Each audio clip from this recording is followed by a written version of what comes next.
The rise, fall, and return of Donald Trump. Few names divide the world as much as Donald Trump. For some, he is the genius of modern capitalism, the outsider who challenged the system and prevailed. For others, he is the symbol of chaos, arrogance, and political manipulation. But perhaps the truth lies in a place no one wants to look. Trump is not just a politician. He is the mirror of human ambition, rise, glory, fall, and redemption. Everything that fascinates and frightens human beings is in this story. And before diving into this plot of power and contradictions, leave your like and subscribe to the channel. Here, we go far beyond the headlines. We'll understand what really moves the power table, the strategies behind the speeches, and the hidden forces that shape the destiny of nations, and the men who govern them. If you enjoy in-depth analysis and stories that challenge conventional wisdom, this is the place for you. Because this isn't just the story of a president, it's the journey of a man who turned politics into spectacle and spectacle into a weapon. A man who fell under the weight of his own greatness, and yet rose stronger. And perhaps by understanding Donald Trump's story, you'll realize something much deeper, that power, when it seems to collapse, is often just reinventing itself. The origins. The kid from Queens and the dream of greatness. Donald Trump wasn't born with a silver spoon in his mouth. He was born into a construction site. The son of Fred Trump, a tough and determined businessman, young Donald grew up hearing hammers and promises of power echoing through the streets of Queens. While other children collected stickers, he collected dreams of skyscrapers. He was competitive, restless, and, in some ways, a nuisance to the world around him. The kind of person who believes that impossible is just a poorly chosen word. From an early age, he learned that the world does not move by good intentions, but by ambition and strategy. His father, a practical man, taught him that money doesn't take any crap. Trump observed, absorbed, and dreamed bigger. He didn't just want to build houses. He wanted to build empires. And when we talk about empires, we talk about mindset. Many look at them and see arrogance. Few realize the fuel that drives them. The unshakable belief that success is a matter of persistence and presence. But it's curious. Before raising his golden towers, Trump had to deal with something that few see, the shadow of paternal approval. The boy from Queens wanted to be bigger than his own father, and this led him to push boundaries from an early age. It was this need to prove himself that pushed him into the Manhattan real estate market, the territory of the giants. And it was there, amidst the glittering lights and promises of glory, that the transformation of the young rebel into an architect of his own destiny began, and also of his future excesses. The empire builder. Trump didn't just build buildings. He built a personal brand in the midst of New York in the 1970s. When many saw crisis and urban chaos, he saw opportunity. While the more cautious fled the real estate market, Trump invaded it like a modern-day gladiator. He renovated decaying hotels, built mirrored towers, and, above all, put his own name atop each building. Literally. He understood early on that a name is as valuable an asset as the product itself. The vision was simple, but bold. Transform bricks into symbols of power. Trump Tower wasn't just a building. It was a status concept, a promise that success could be seen, touched, and photographed. Many entrepreneurs of the time operated in silence. Trump did not.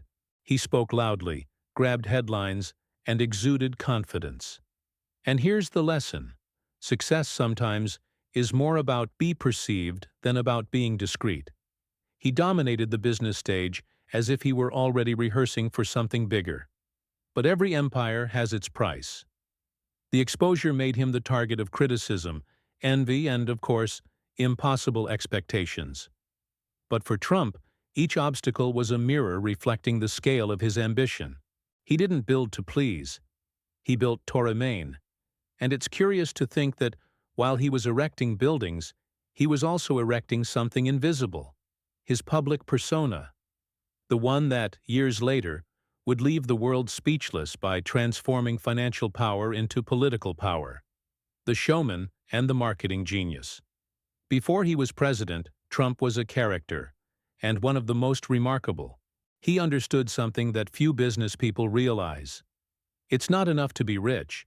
You have to be relevant in an era where image is power. He turned every appearance into a spectacle. From controversial interviews to magazine covers, Trump learned to shape his reputation like someone carving marble, with firm strokes and without fear of exaggeration. He was the kind of man who knew that a well-managed scandal is worth more than 1,000 advertising campaigns. And when the reality show came along, The Apprentice, Trump didn't just host the show. He created a myth. His phrase, "You're fired," became a cultural icon. His suit became a uniform, and his mansion became a seat of power. Millions watched him not out of curiosity, but out of fascination. He didn't sell real estate on TV. He sold authority, success, and the idea that anyone could get there. And the curious thing is that, behind the scenes, Trump understood the public's mind better than many marketers. He knew that people don't buy products, they buy personalities. That period shaped something crucial: the belief that he could sell anything, including himself as a political leader. TV taught him to master the timing, tone, and look of someone who convinces crowds. He realized that charisma and strategy, together, are powerful weapons.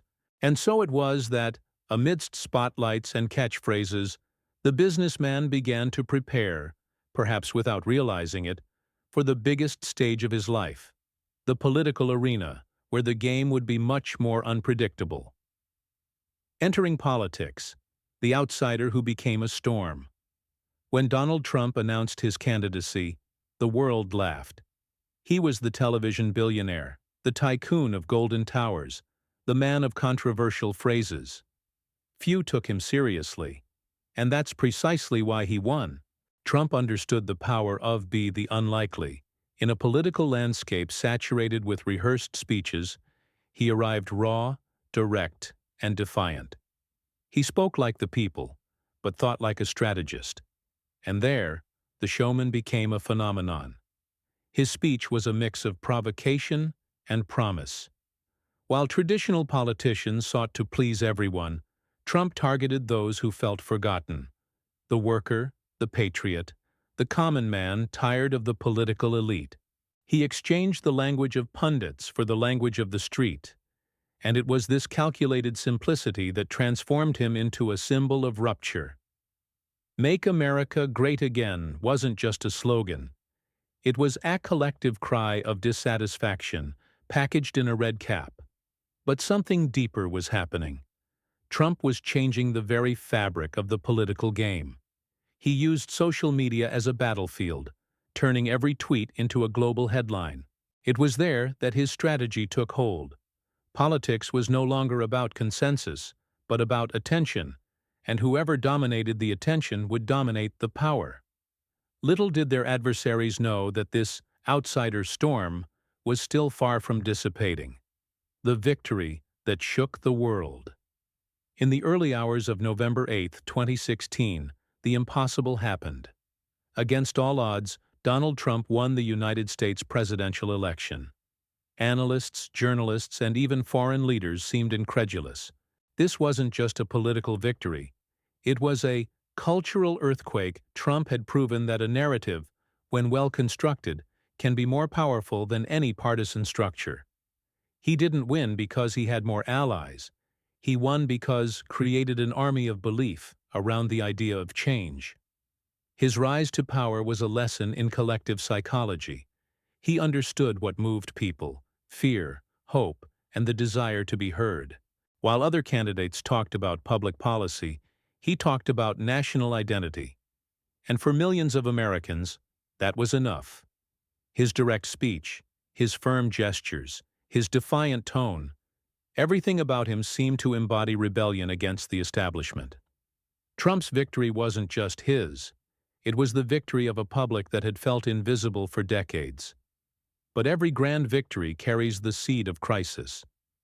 The man who had defeated the elite now became the very center of power. And as in every good political tragedy, the same fire that warms can also burn. From that day on, Trump ceased to be merely the symbol of rupture and became the target of global resistance. The stage was set, and the next acts would be as intense as they were unpredictable. The Trump era: achievements, controversies, and divisions. The Trump administration was a real battleground between concrete achievements and symbolic wars in the economy. He promoted tax cuts, reduced regulations, and boosted the job market to historic levels. He was a businessman applying corporate logic to the leadership of a nation: fast results, aggressive targets, and zero tolerance for bureaucratic slowness. Many prospered under his leadership, and even critics acknowledged he knew how to generate growth. The problem was that his direct and fiery style also created sparks on all sides. Each speech felt like a cross between a rally and a boxing ring. His words divided the country but held the audience captivated. Trump understood what few leaders do. Attention is the new power. He ruled before the cameras, turning press conferences into spectacles and criticism into fuel. And all the while, his name became synonymous with polarization. There was no middle ground. Loving him or hating him was almost a social imperative. And in this crossfire, the businessman became a symbol of a fragmented era. But amidst the successes and the friction, there was one undeniable thing. Trump redefined the concept of modern leadership. He showed that, in the age of social media, governing is also control narratives. His allies saw him as the defender of patriotism, his enemies as the harbinger of chaos. And it was on this shaky ground, amidst applause and protests, that the political empire began to show cracks. The same stage that had made him famous now began to threaten to swallow him. The fall, the impeachment, the networks, and the siege. No empire falls overnight. It is slowly eroded by the cracks in its own glory. For Trump, the beginning of his downfall came disguised as victory. Even surrounded by allies, he began to realize that power attracts not only loyalty, but also silent betrayals. The headlines, once celebratory, became accusations. His once fervent allies began to drift away. The media, which had once helped build his myth, now turned him into a villain. And the impeachment came as the first major attempt to erase his name from recent history. Social media, which had been his catalyst, became a minefield. Every tweet was a declared war, every word a piece of ammunition. Trump was censored, ridiculed, and surveilled like no other president. And yet, he continued to challenge the system, fueling the fire of controversy. It was as if he knew that true power lies not in office, but in emotional influence over the masses. And there, amid accusations and cancellations, he began to understand something that would change everything. Losing formal power doesn't mean losing narrative control. The siege was closing in. Courts, press, opponents, everyone seemed to want the same thing: to silence his voice. But the more they pressured him, the more his name spread. The man who once dominated the economy was now waging a war for his own symbolic survival. And curiously, it was in this moment of public dismantling that a new version of Trump was born. Less institutional, more dangerous, and much more calculating. Digital exile and strategic silence. When Donald Trump was banned from social media, the world believed his silence would be the end of him. But he always understood something few leaders do: silence, when used with intention, is a weapon. While many imagined him defeated, he observed, analyzed, and waited. It was a period of apparent withdrawal, but of intense activity behind the scenes. No tweets, no headlines, no speeches, just the sound of a board being rearranged off-camera. The showman had left the scene, but the strategist was more alive than ever. This digital exile became a laboratory. Far from the pressures of power, Trump began to rebuild his own narrative. He created his own platform, gathered loyal allies, reconnected with funders, and tested new forms of communication. It was as if he were preparing the final act of a show everyone thought was over. While the networks continued to discuss his absence, he proved a point. Whoever masters the time of silence masters the rhythm of return. The world talked about him, even without listening to him. And it was in this calculated silence that the metamorphosis occurred. The man who had ruled by impulse now acted methodically. The tone of the show gave way to strategic coldness. Trump was about to reappear, not as a resentful former president, but as a resurgent leader, ready to reclaim the global spotlight. The calm was just the surface of a new storm brewing. The return, strategy, behind the scenes, and the new political war. Trump has always been a man of timing, and his return wasn't a reaction. It was a calculated movement waited for the moment when the American political landscape was saturated with empty promises and divisions. When frustration once again gripped the people, he re-emerged with the same energy as in 2016, but now with the experience of someone who knows the pitfalls of power. He gathered strategists, reconnected with forgotten bases, and reappeared as the symbol of resistance against the system. He was the same character, with a much sharper script. Behind the scenes, the wheels were turning. His presence at rallies once again drew crowds, and his image, once banished, returned with even greater force. He created his own platforms, consolidated international alliances, and began to position himself as a global voice again. He knew he didn't need to win over everyone. He just needed to mobilize the faithful. This is the essence of modern power. It's not about being loved by all, but about being indispensable to many. And Trump understood this like few others. The new political war he was waging wasn't just for office. It was a battle for the narrative of the century. He wasn't fighting against adversaries, but against history itself being rewritten without his version of events. And when a man sees himself as the protagonist of his destiny, he doesn't accept secondary roles. Trump returned to prove that, even after his downfall, whoever dominates attention dominates the world. And the world, whether it likes it or not, turned its gaze to him. The legacy and the myth. In the end, Donald Trump was no longer just a name. He became a historical phenomenon. His figure transcended the realm of politics and became fixed in the collective imagination as a symbol of rupture, boldness, and polarization. For some, he represents courage and patriotism.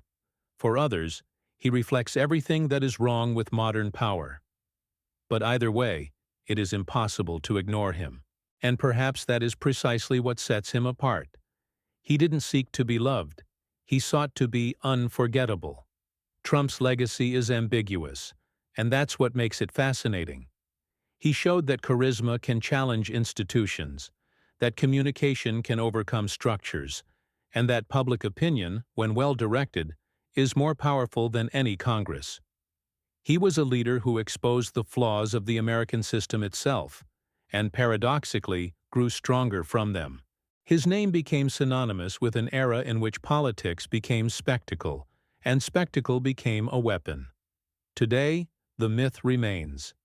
Even out of office, Trump still dictates the pace of conversations, headlines, and fears.